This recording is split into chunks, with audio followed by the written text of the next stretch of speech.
Hillary Clinton spent $1 million on a fake dossier citing that he was a Russian plant. We all know that to be true. So it's okay to spend $1 million of campaign cash to create a phony dossier to secrete through the media to tilt the 2016 elections.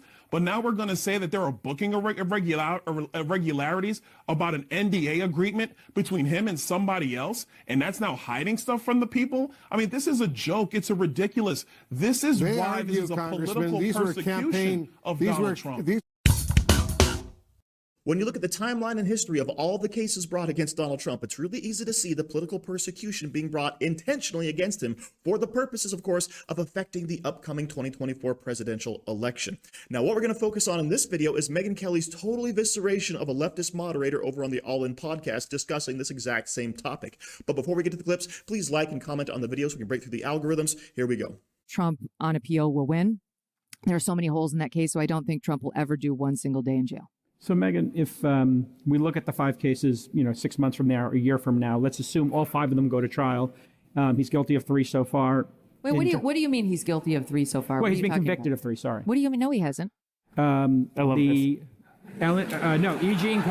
Carroll was guilty. That was not a conviction. That was a civil case. Okay, well, yes, so that's what I'm talking about. So that okay, but there's a big difference. It's still he was convicted. He was guilty of that. He got a settlement. In the Trump organization, they're guilty there. That, again, was still civil, liable. Yes, of course. But these are the cases we're talking about. And in the third one... she's a lawyer, right? Yeah, of course. And in the third one... I'm just talking about the 5 cases. Yes, some are civil, obviously, and some are not. Some are criminal. But if we look at all 5 cases... You said 3 convictions. Now you're walking it back. I'm not walking it back. There's 3 in which he was... You should walk it back. Okay, I'm so glad Megyn is here. Of the 5, 3 of them he's either guilty or... He got a bad result. Yeah, got a bad result. There are 2 more. If he is found guilty of those 2 more, Megyn, and 5 of 5, he had a bad result. Way to frame it. Will you chalk all 5 up in your mind to 5 different jurisdictions, 5 different prosecutors, 5 different juries and or judges, all conspiring to get him? 100%. Okay. Yes. That's all I wanted to hear your answer to.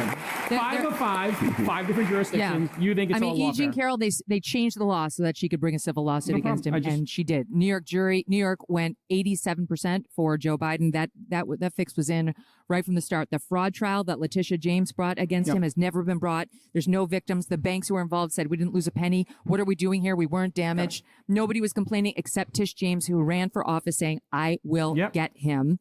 Then you have Alvin Bragg, who's a George Soros-funded prosecutor who doesn't like to prosecute any crime in New York City, where I lived for 17 years, except if your name is Donald Trump. Let's go down to Georgia, where Fani Willis and Nathan Wade couldn't keep their libidos in check long enough to actually bring this case against Donald Trump.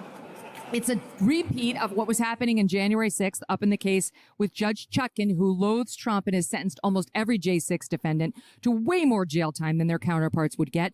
Those are falling apart because of presidential immunity, which was handed down by the Supreme Court, who said you cannot bring a criminal case against a sitting president for any official act. Those cases have been gutted. Also a Supreme Court ruling saying the same on January 6 defendants in general.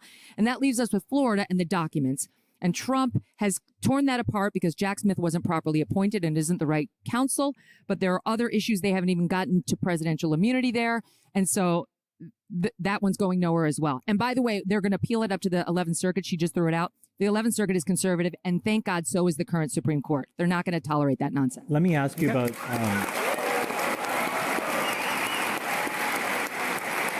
I think Jay Cal just lost his right to ever bring up lawfare again.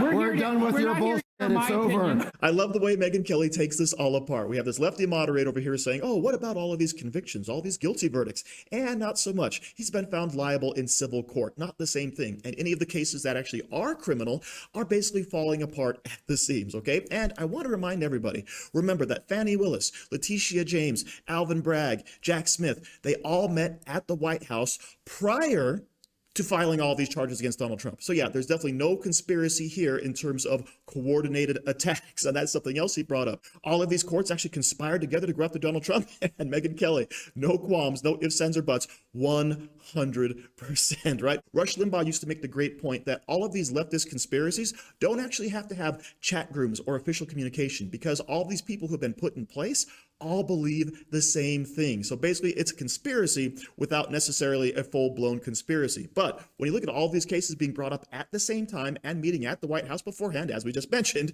it does look really, really fishy. And a couple of things I do want to add on about that E. Jean Carroll case. She has accused over 20 men of the exact same thing as Donald Trump. And don't forget, E. Jean Carroll could not remember the year the supposed attack took place. And also, she couldn't describe the department store dressing room, right? It was wrong. And also, the dress she said she was wearing at the time did not exist. And there was all types of things that were not allowed to be brought forth in court because the judge thought it was going to bias the jury, right? Heaven forbid we actually have evidence that disproves the claims of someone accusing you of assault. So all of this lawfare is easy to see if you're actually paying attention, and it's blowing up in the left's face in spectacular fashion. And as Megyn Kelly said, we fully expect to see all of these convictions right, be overturned upon repeal because they basically have no standing. And as soon as you have someone with a little bit of reason look at them, you're going to say, oh, there are some huge legal flaws here. You did change the law for 1 year just to bring cases against Donald Trump. So everything, of course, is falling apart, which is great for Donald Trump. Thank you for watching. Don't forget to like, share, comment, subscribe, and stay safe out there, people, because they're coming after you.